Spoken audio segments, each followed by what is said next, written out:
all the Haitian organizations needed to band together and become one and work. We cannot exist by ourselves, and we feel collectively we can do a much better job. It was time for us to unite.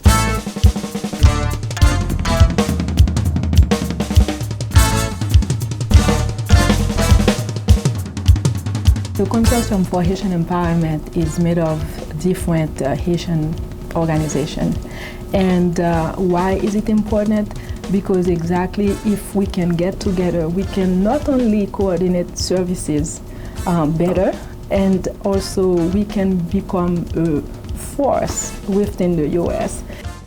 I think CHE is the organization that will allow us to go to the next level.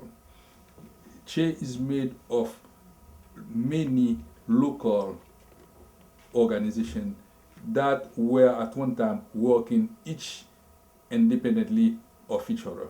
Now it's possible for CHE to have a coordination of the program of all those organizations, a coordination of all the activities that will allow us to be more efficient in every way, in terms of service delivery, in terms of education, in terms of empowerment, like economic empowerment. Instead of having each organization looking for itself and fighting with the other one, what we are doing now is that all those organizations are putting together their resources and dividing the work and allow us to have a comprehensive approach in terms of problem solving for our community.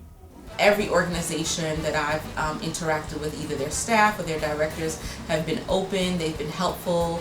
All of us could not survive without one another, and we don't. We rely on one another for resources, for training, for staff, for information sharing, etc. And I think the consortium is the perfect vehicle for that. And I think what it will do for us in the future is really help us to build our capacity. It is very important for all of us to work together, to come together, and to work as a team, as a community. And I believe that what CHE is doing is very important to try to empower the community, to try to get a more powerful, more successful community. That's the reason I choose to be part of this organization. Because the problem in the Haitian community cannot be solved by one person, cannot be resolved by one organization, but it takes all of us. We have to realize what we call the l'union fait la force to try to empower our community. This is the reason why I choose this organization.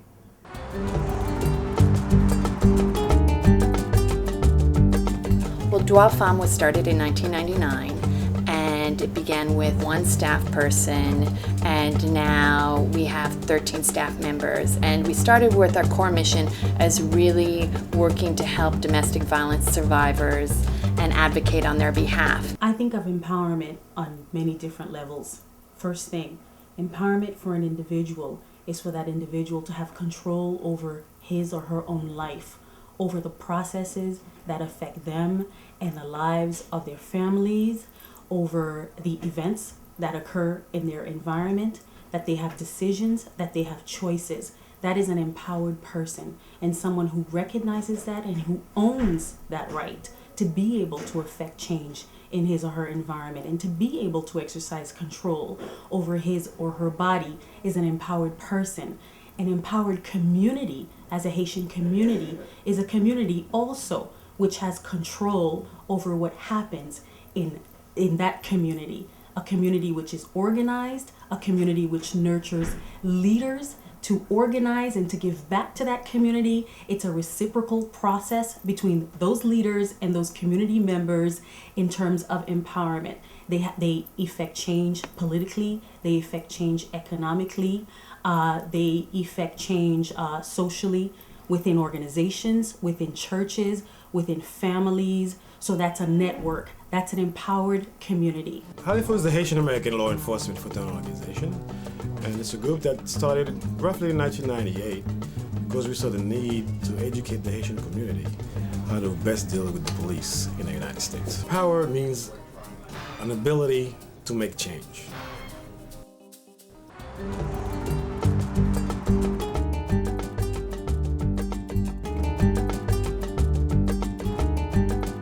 I'm Dr. Jean-Claude Compa. I've been involved in the Haitian community for the last almost 30 years, starting when we have the refugee crisis, through the AIDS crisis, to the police brutality in our community.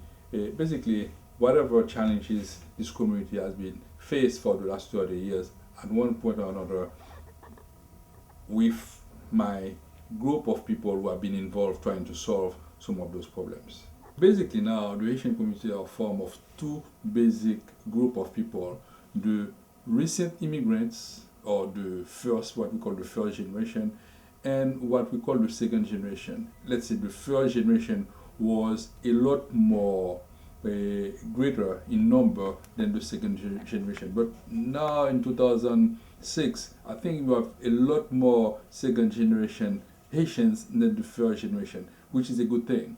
A good thing because the second generation, because they are raised in this country, still carry the values that we have from Haiti, will be able to take our community to the next level. And the next level being part of mainstream America, being part of the whole frame of this country, and allow the second generation, will allow us to organize ourselves. My name is Matthew Eugene. I'm a medical doctor, and my organization is YES, Youth for Education and Sport. Youth for Education and Sport is a non-for-profit community-based organization.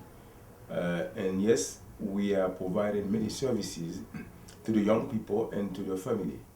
And the mission of YES, the goal of YES, is to empower young people and their family by providing them athletic activity, academic activity, education, and social-cultural activities.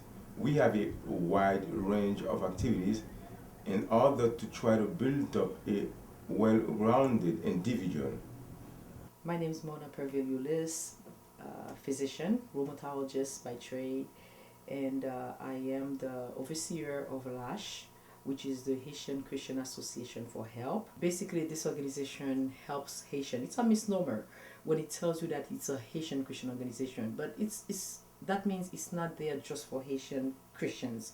It's really there to help those in need. Another thing which we started doing is really by accompanying the younger generation, teenagers and young adults, to Haiti.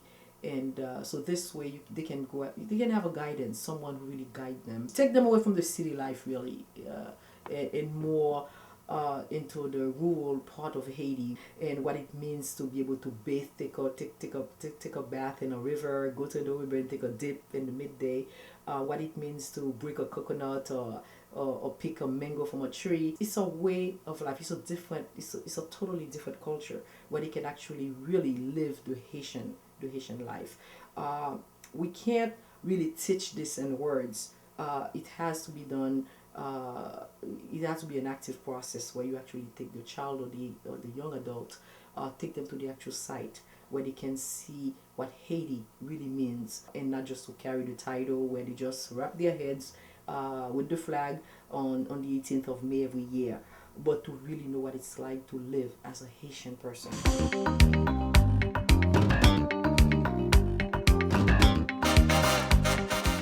My name is Guy Sansurik. I'm a Catholic priest. My church is in Brooklyn, in the East Flatbush area, the Church of St. Jerome.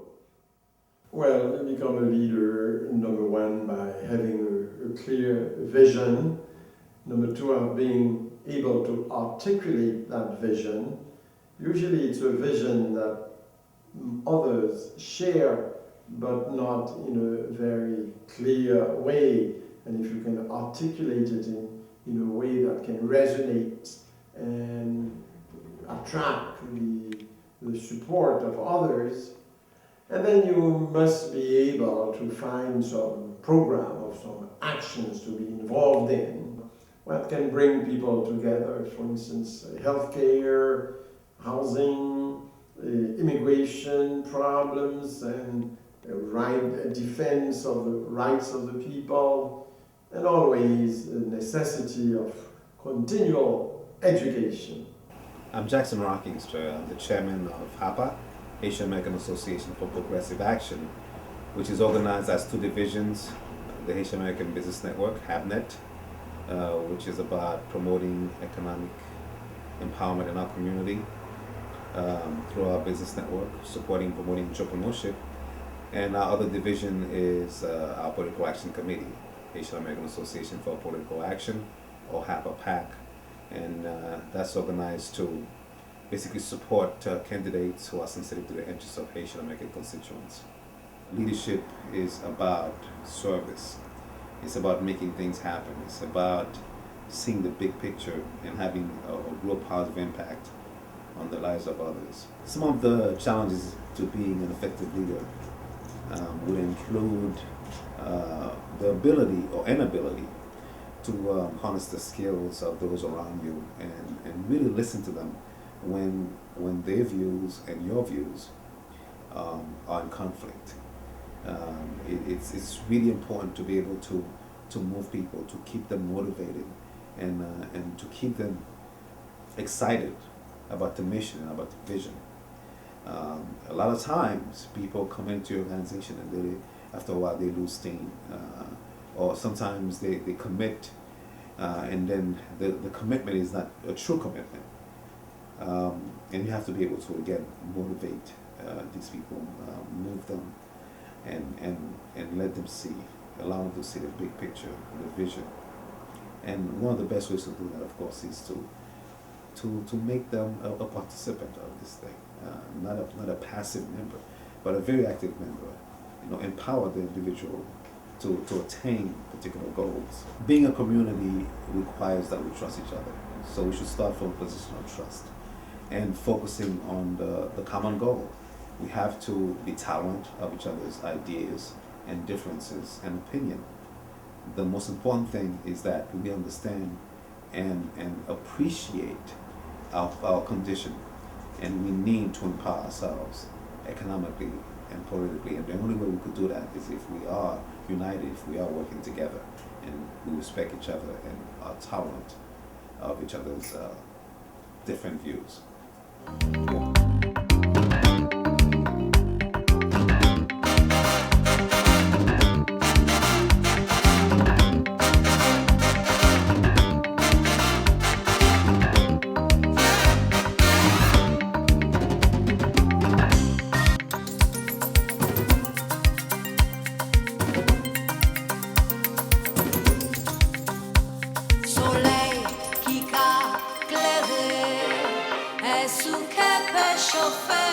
Chamun ka souffert, chamun ka pleuré, là yo pè dans